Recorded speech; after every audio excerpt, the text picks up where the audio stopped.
The hit 60s TV sitcom Gilligan's Island featured two lovely females that often seemed to be competing for the attention of both the audience and the show's titular character. These were Mary Ann, played by Dawn Wells, and Ginger, played by Tina Louise. Mary Ann was a dark-haired girl next door, while Ginger was a red-headed bombshell movie star modeled after the stars of Hollywood's golden age. Of the two, Tina was the one who seemed less interested in reprising her role in subsequent reunions. Today, she's the only surviving cast member. Join Factsverse as we explore why Tina Louise avoided Gilligan's Island cast reunions. Tina Louise is an actress who will always be remembered for her role as Ginger Grant on Gilligan's Island. She had broken through into entertainment via her appearance in the 1958 feature God's Little Acre, for which she received a Golden Globe Award, declaring her the new star of the year. Tina always had her sights set on cinematic stardom, and was likely a little perturbed when she became better known for playing a movie star than for being one. The character of Ginger was a glamorous movie star, and Tina fit right into the role, but her roles after the show came to an end didn't quite allow her to blossom the way she wanted. Because of this, and many other reasons, some have come to believe that Tina resents the show. Years after the show ended, the majority of the cast returned for a made-for-TV reunion movie, Rescue from Gilligan's Island. Sadly, Tina made the decision not to return. Instead, actress Judith Baldwin was brought on to play the part of Ginger. There has been a lot of speculation as to the reasons that Tina neglected to return, but no official reason has ever been given. By all accounts, Tina was proud of her time on the show. However, her actions painted a different picture. And her late co-star Dawn Wells often spoke about Tina not quite fitting in well with the rest of the cast. Wells played Mary Ann, another female castaway on Gilligan's Island. Ginger and Mary Ann were embroiled in an unspoken rivalry on the show, and many felt this unspoken rivalry was mirrored between the characters' respective actresses. Both have expressed that there was a bit of friendly competition, though things never got heated. And Tina has shared fond memories of being invited over to have dinner with Dawn's family. The two always spoke respectfully about each other, and Tina has continued to speak positively about her co-stars and the show itself since becoming its last surviving main cast member. Despite Dawn claiming things were always amicable between Tina and the cast, she did share late in her life that she felt Tina was never quite comfortable with her place among the cast. Tina was simply one character in an ensemble. However finely cast she was in the role, her limited screen time could never afford her the attention she wanted. Tina has expressed she desired to be the star of the series, and she didn't quite like the slapstick comedy of the show, instead preferring the more dramatic roles she had gotten a taste for on film. Although Tina has never seemed to have a lot of respect for Gilligan's Island's artistic achievements, she has shown respect for its vast cultural impact, as well as its merits as escapist entertainment.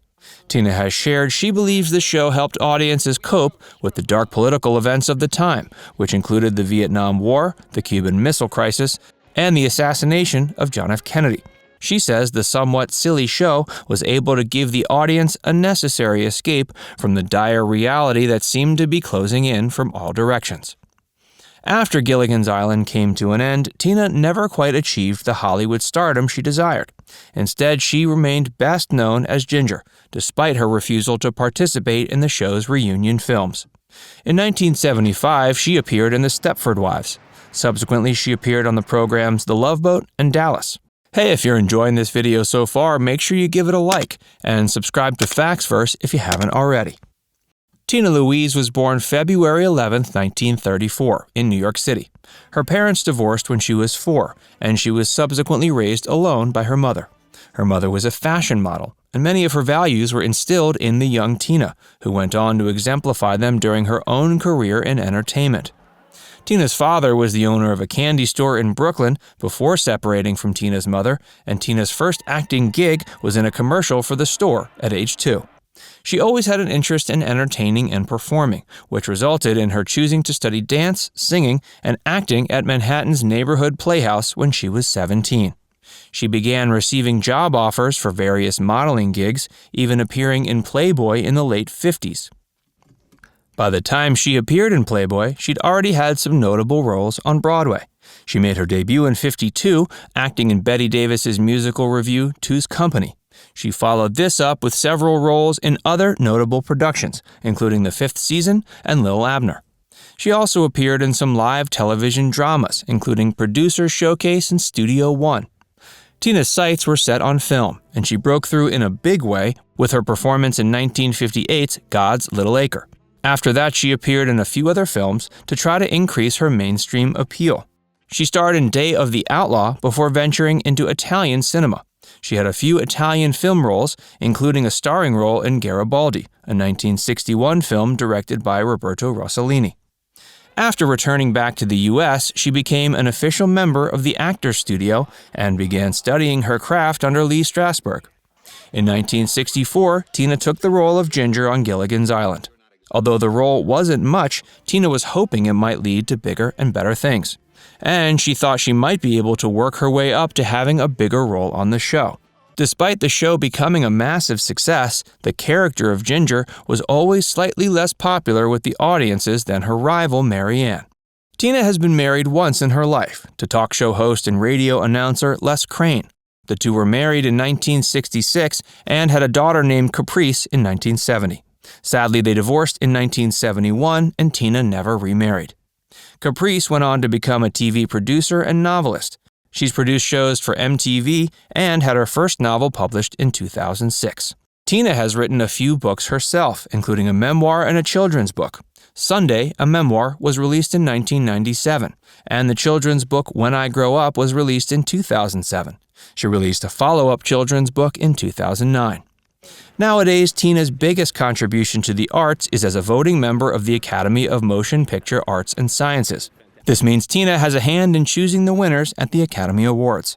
She has shared that she takes this role very seriously, attempting to watch as many films on the big screen as possible. Although Tina doesn't like to talk about her age, she's always been keen to express she believes age is just a number that can be overcome. She's the last surviving Gilligan's Island cast member, and she's tried her best to keep up appearances well into her old age. Dawn Wells passed away at age 82, and Tina has expressed her respect for her late co-star, as well as condolences to her family.